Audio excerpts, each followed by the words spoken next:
السلام علیکم ورحمۃ اللہ وبرکاتہ۔ بسم اللہ الرحمن الرحیم۔ ناظرین، آج میں آپ کے سامنے ایک بڑا ہی اہم وظیفہ رکھنے لگا ہوں کہ بیوی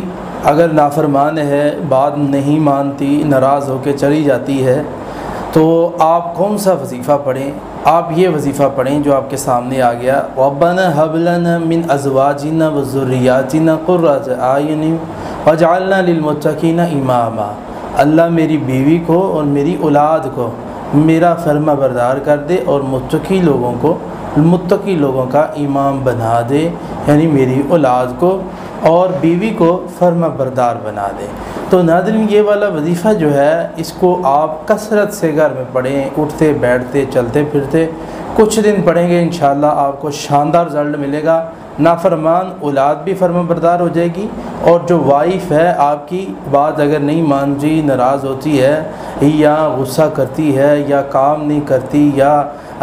گھر کے اور یا آپ کی عزت اور آپ کا احترام، آپ کا وقار نہیں کرتی، تو انشاءاللہ الرحمن قرآن مجید سے یہ لیا گیا جو وظیفہ ہے آپ کے سامنے جو میں نے رکھا ہے، اس کو کثرت سے پڑھنے سے انشاءاللہ الرحمن اس کے اول آخر درود پڑھ لیا کریں پہلے،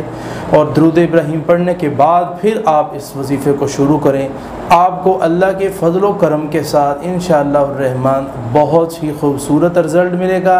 ناظرین، اس چیز کو لکھ لیں اور شروع کریں پڑھنا، انشاءاللہ اللہ پاک آپ کو بہت ہی اعلیٰ ترین رزلٹ اس کے دکھائے گا، اور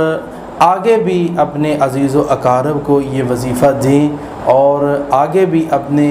پسندیدہ لوگوں کو یہ بات شیئر کریں، تاکہ جو معاشرے کے اندر عورت ہے نافرمانی کرتی ہے، کیونکہ اگر وہ فرما برداری کرے گی تو اللہ تعالیٰ جنت کے 8 دروازے اس کے لیے کھول دے گا۔